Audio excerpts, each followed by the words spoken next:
Hello, welcome to another edition of Northern Southerner Beer Reviews with your happy chappy of a host, Jonathan Brown, on this wonderful Yorkshire sunny Saturday afternoon.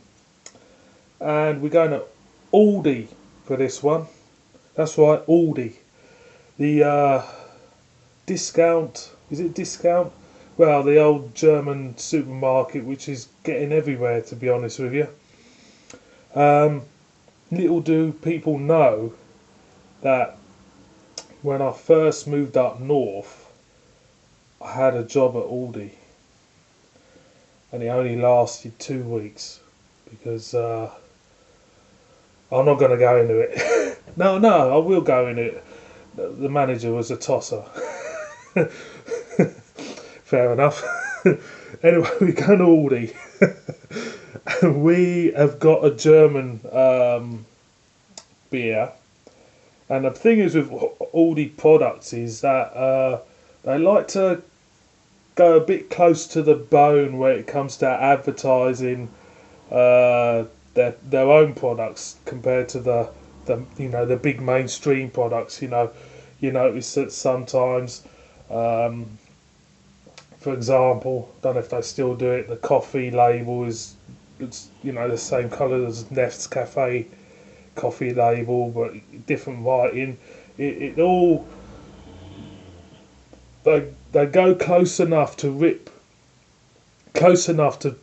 not rip rip off the big name brands, but someone somewhere at Aldi must think, oh well, we need to sell our own products, but we've got to make them look like the big selling national products, but we've got to go really, really close to the bone with it, and make it look like it, but legally get away with it. And I think that's what they do there. Because I'm looking at the label of this, and it's not as rip off as it. It reminds me of another German beer, but it's not there just yet. But it's anyway. The beer is named Rheinbacher Weissbier, lovely jubbly boys and girls. So you got like a monk on the label, just like a monk, the Franciscano label. But he's a different monk, but he's still a monk anyway, isn't it? So then there's the backside, boys and girls, 5% ABV.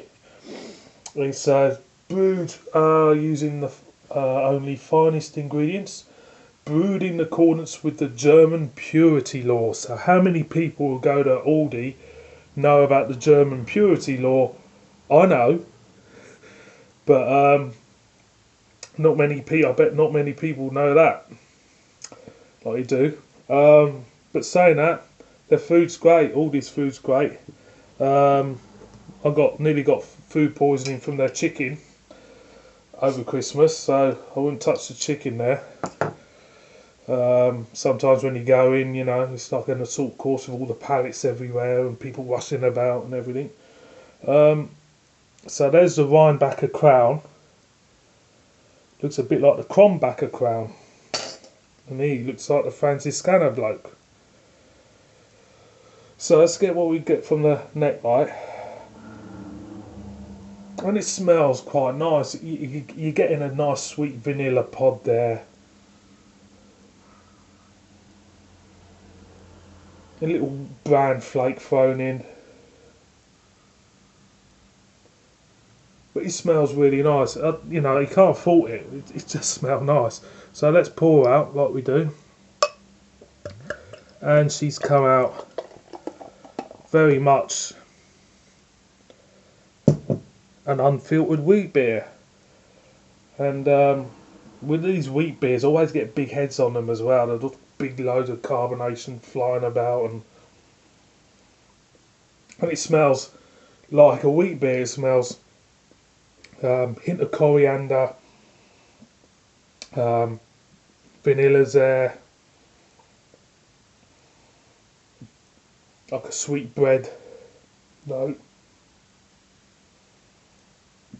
but it just smells really, really nice.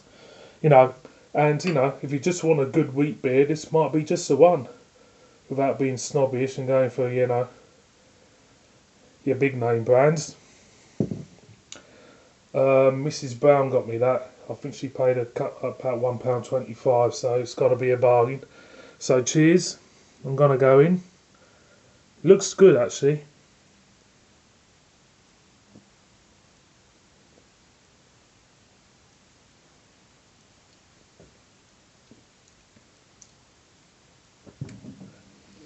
First taste, you're thinking to yourself, cool, this is going to be a nice beer. Then what hits you is a thinness, like a real thinness on the palate.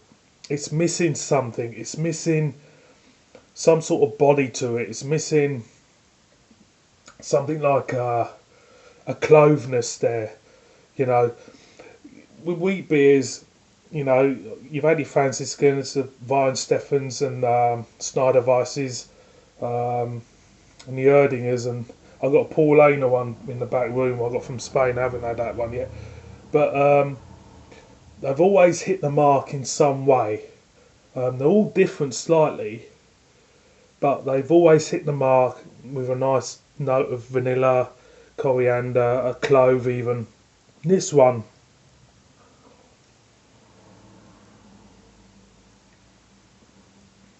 when I go in, it's there. When I'm tasting it, it's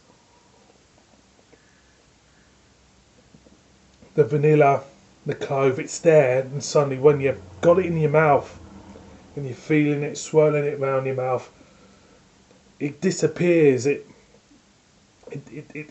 feels a bit mushy in your mouth. It feels as though what it promised has completely disappeared, and what you get is a very thin wheat beer,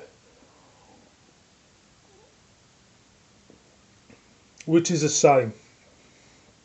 But if you've never had a German wheat beer before, you may enjoy it.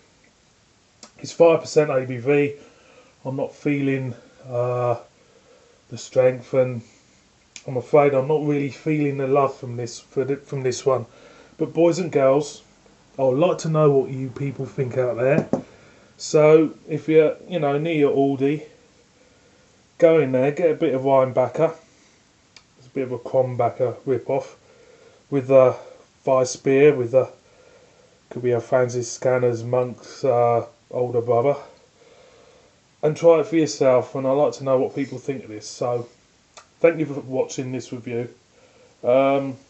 Please subscribe, murder me in the comments, and I'll see you on my next one. So cheers.